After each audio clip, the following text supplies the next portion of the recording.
What's up, guys? Morphin and Kid here, back again.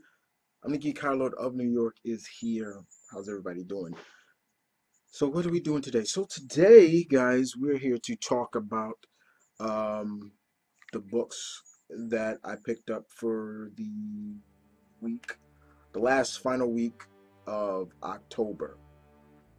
Um, as always, guys, welcome to my comic view. We are on. Oh my God, we're on the.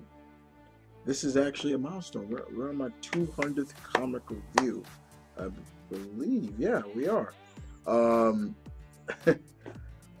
but can't really make too much a big deal about it. Too much is, but it's really good. I've done 200 comic reviews. I know a lot of people have done more than me, but I feel pretty good about this. So we're here to talk about the books that I picked up. Here they go. The book for October 25th. I have my pick of the week, guys, in this for the week of October 25th. It is as my mentor and good friend, my bro, Blue Goblin always does. It's the book that I enjoyed the most that makes my pick of the week. And we're gonna talk about. So we got some Marvel, we got Indie, of course, and DC. We'll start with the Marvel, and we're gonna kick it off with Tom Taylor, all new Wolverine number 26, Orphans of X. This is continuing the storyline of Orphans of X. After we saw what happened to Daken, I'm not a big fan of Daken, as you guys know. He got his arm chopped right off, and we see him in the clutches of his captives. But at the end of that last issue, we saw Laura's mother is alive. How can that be? I remember her dying. In this, we get to see, is she truly real or not? So Laura calls in Beast to take a look at her, give her a physical and everything like that. Beast says she's okay, she's more than great, things like that. While Daken is still captive from his captives, we see some interesting details of Laura's mom, and it's scary. It's really scary. The main gist is also just showcasing how Daken escaped from his captives. Things like that was really cool. I will give him that. It was really cool. But Laura is just, is this really my mother or not? Tom Taylor has just been doing a great, fabulous job of really pushing and exploring more of Laura. Laura is really becoming more into this role that she's taking up from her surrogate father, and I'm enjoying the hell out of everything Tom Taylor. I'm a big Tom Taylor mark. Let's move on to my number one favorite hero of all time, Amazing Spider-Man number 790. I believe it's more than that, but still continuing the fall of Peter Parker, and man, it is very hard to see Peter like this, especially from a longtime Spider-Man fan that I am. People may kill me, but I enjoyed his character evolving, moving up. But I do agree that maybe he took on a lot more than he could, and it's not all his fault. It's not all his fault. But in this, we get to see kind of still more of the aftermath of what happened with Parker Industries. But this time around, Spidey's old buddy, Human Torch, is here, and Johnny's not happy about what's going down with the Baxter Building. Remember, that was Parker Industries' main headquarters in New York, and it gets really, really hectic to the point that there's a little bit of infighting between the two heroes, Spidey and Johnny, and little do they know that Clash here is robbing them blind. Yep, he's robbing them blind, and it's really not that bad because he's just taking what he created. But it gets to the point where even where Harry says he quits. You know, Harry quits. But there's a great, I will give Slott credit, there was a great one-on-one dialogue between Peter and Johnny about everything. Peter feels, yeah, he really feels that he screwed up, he messed up, things like that. And then he gets a call from Robbie, and they're like, where that? Not bad, not bad. Still feel that Slott needs to leave the book, but not bad. We move on to Ben Reilly, Scarlet Spider, number 9. Peter David, Mr. David, Willis Reilly. As you all know, Ben is in Vegas. That's where he's running shot now. And in this title, we see that Hornet alive? Yeah, take a look. Hornet alive. Is it true?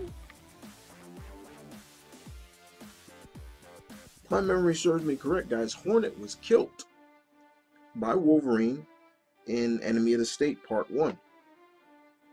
Eddie McDowell was killed. So who is this? Is it Eddie from Back from the Dead? Because it sure is not his niece. We saw his niece in the all-new Wolverine Spider-Man crossover. I think it was an annual. We saw her there. But Ben is trying to figure out who this is. And it gets to the point even older, longtime members of the once team, the Slingers, come to Vegas. Ricochet's there. I'm not sure. We know Prodigy will come, and I'm hoping Dust will come.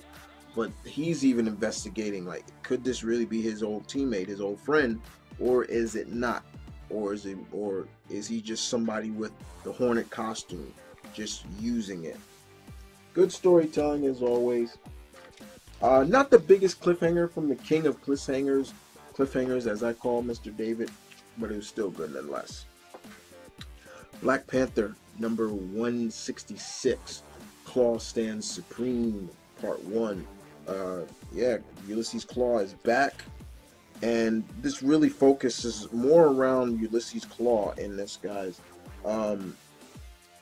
What he's been up to and things like that, but still good storytelling from Mr. Coates. Not too much T'Challa in this, but it really centered around Ulysses Claw. But other than that, very good. I'm looking forward to the next part of this Black Panther. Daredevil number 28, Charles Soule, Garney. This is great. This is the end storyline between Blind Spot giving the hand Matt's soul. Blind Spot and his mother are able to escape, but Blind Spot really feels really guilty about what he's done. I've seen storytelling like this before from Mr. Soul, and he has a revelation about how much Matt has done for him. And his mother's kind of blaming, it's Daredevil who did this, is Daredevil who did that. It is because of Daredevil you lost your eyesight, you lost your eyes. And he's telling his mom, no, Mom, I did that. I chose to do that. But it's a good, interesting storytelling. And the cliffhanger is probably one of the best parts, when Matt gets a call from Foggy. And Foggy drops a bomb on him. Now, that story I have read. You'll see what this is about. Jean Grey, number 8. Psychic Wars Part 1, Trapped in the Mind of the Bitch, White Queen, Emma Frost. And yeah, that's pretty much what this is. She's in Emma Frost's mind, so she's seeing all the nooks and crannies of the bitch, White Queen, Emma Frost. And That's all I can say.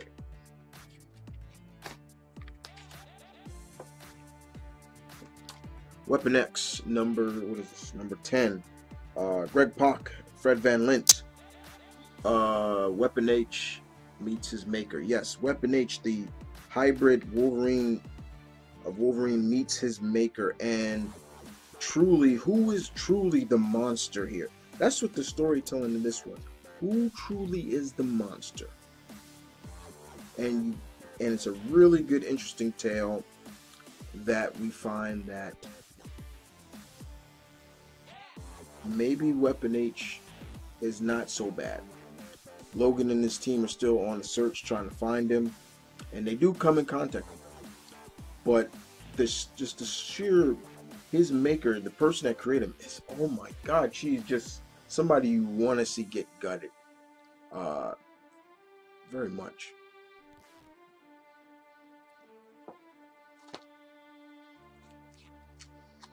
XMen Blue, number 14, Mojo World Part 4. Bunn does a good job with this. Cullen Bunn still does a good job with this. It's still continuing the Mojo story, and it's good to see Mojo. It really is. It's really good to see Mojo back, and he is just being a douche. He's being a dick, and the X-Men are just trying to survive. Survival is the key. And the X-Men do discover something about those who are supposedly dead, but it gets so much bad with the help of Longshot. They do have Longshot. With the help of what happens later on is just Mojo, I guess, seems to really, he's taking the kid gloves off, and he's bringing his world into the 616 world, where he's from, which was scary. XMen Blue, number 14.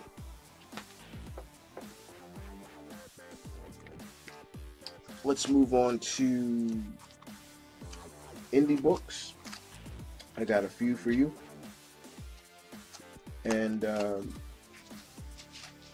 we got some from Dynamite, some from Graphic India, IDW, Boom, and yeah.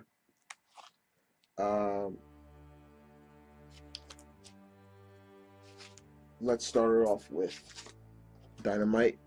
We're going to start it off with The Shadow. What is this? Number 3. That cover is so beautiful. Look at that cover. Look at the cover.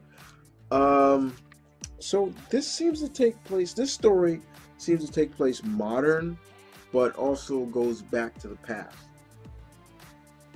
There is a nurse, doctor, who is taking care of this John Doe who's been completely burned, and we get to see somebody is going around parading as the Shadow in the modern time. But you get to see certain people come to the aid and saying they're basically disrespecting his name. What it is the people that are coming to his aid are people who used to work with him, his network, his agents. They're older now, but yeah, they still know how to hold it down and show respect to the Shadow. And I can't spoil anymore. This was fun. I love the Shadow, guys. He's one of my favorite pulp era heroes. Thank you, Dynamite, just for really that. Next up, we're going to Graphic Aeneid Part 5 of Chakra, the Invincible, the Mystery of Mighty Girl.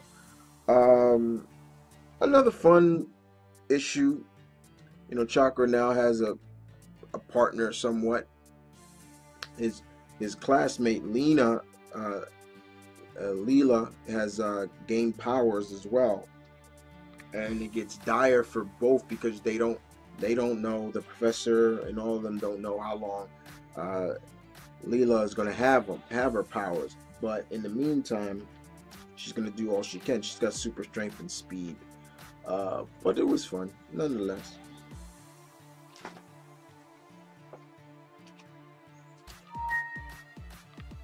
Ghostbusters Answer the Call, #1.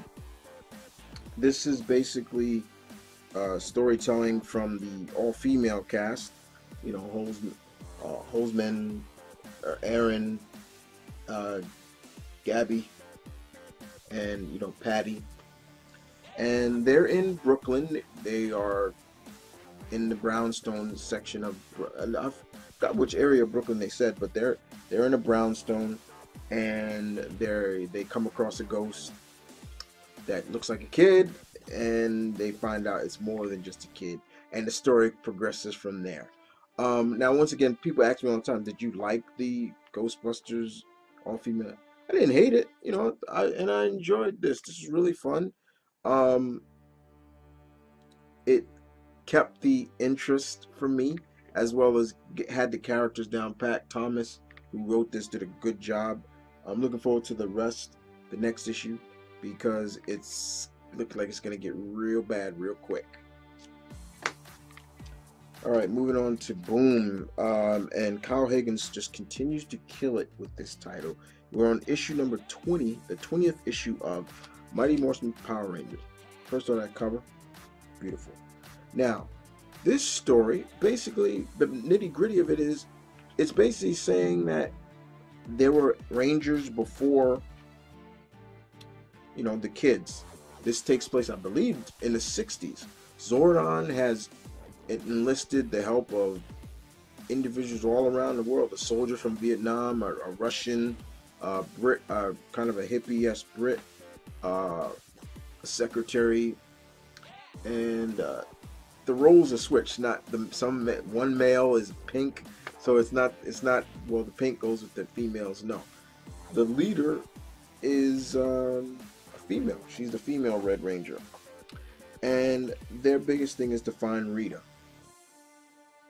on the moon, as you all know. And that's where the story really progresses as well. Like I said before, it was really interesting that they pulled this. But you gotta kind of deter yourself a little bit from the show and be like, because sometimes when I read this, Kyle Higgins does just a bang up job. It's like, why wasn't this in the show?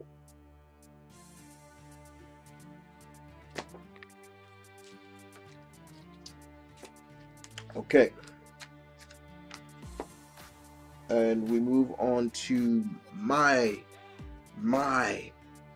what is it? That's right, my pick of the week. And my pick of the week for October 25th was none other than Teenage Mutant Ninja Turtles number 75, the 75th issue of Eastman Waltz.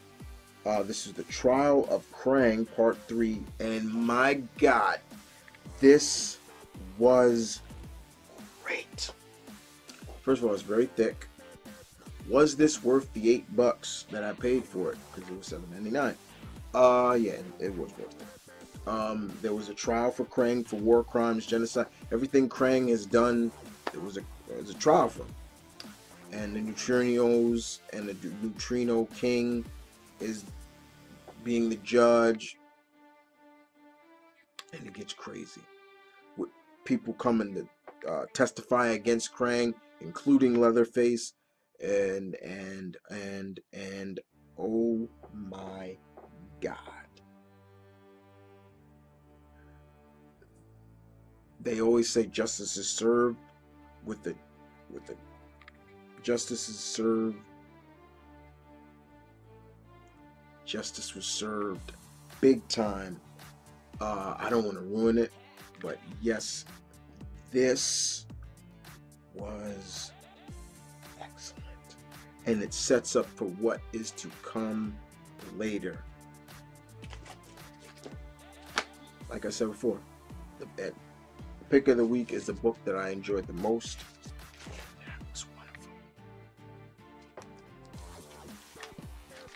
Action Comics number 990, the Oz Effect number part 4, basically has this person who called himself Jarrell brainwashed young John. That's it. That's basically it.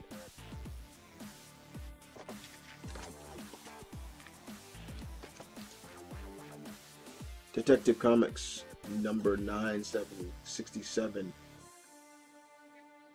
Tim is back, but he's not alone. His future self, or alternate version of himself who became Batman, is in the house with him. One of my favorite moments is Bruce with Tim. Just proves like, okay, this dude has a heart. And just seeing him embrace Tim the way he did after he found him, that was great. But it's really, really interesting to see that the future Tim, is like almost one step ahead of the Bat family. And that ending. It was only a matter of time before they brought that instrument into the fold.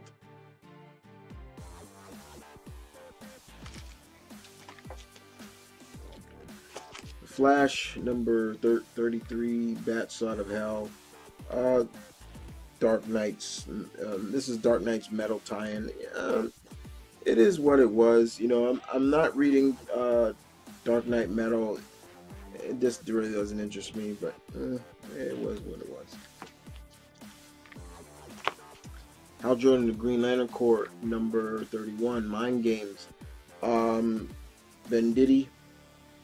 Hal and Superman team up to help Hector Heyman. And another solid ending. It was good to see Superman and Hal fighting together. It's always cool to see that. But wow, that ending. Really? Really?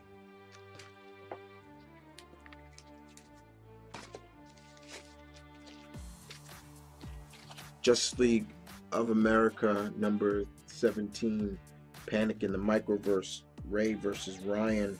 Who will be the Atom? First of all, this shit never happens. Don't buy into that. This shit never happens. Ryan and Ray are not fighting, but they do meet back up, and they do help Ray stabilize the Microverse, save it.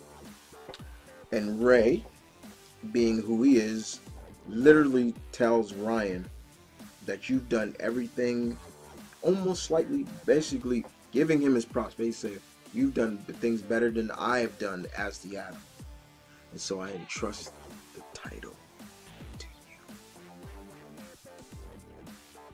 And it would seem that Killer Frost and Ryan Cho are getting really close with each other.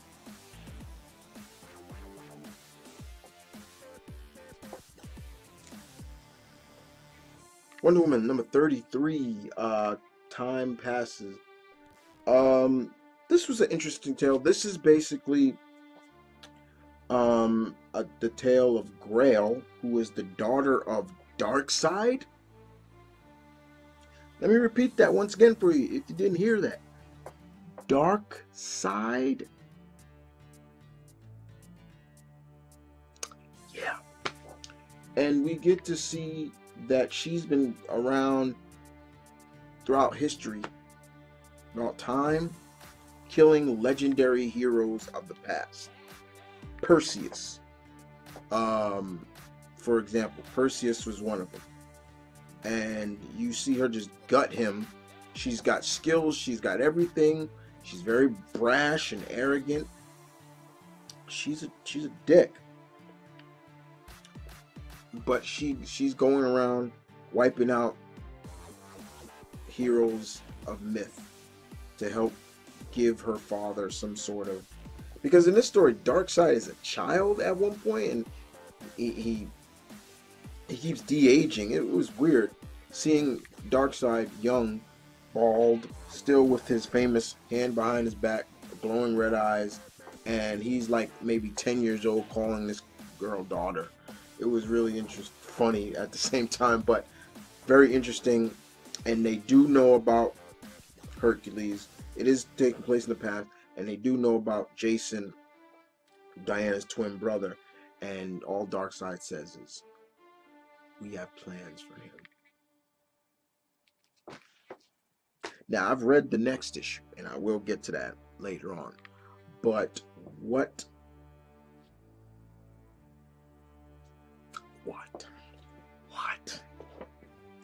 Now, guys, that's all for this week. That's all for now.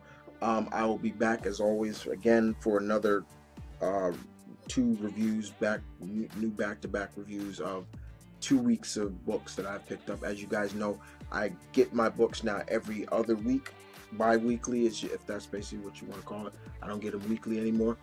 But I hope you guys enjoy. This is Mom Vernon Kid saying peace, one love, stay tuned, keep it real. Tell me in the comment section below, what did you think of these books? Did you read any of these or not? And other than that, you guys are out.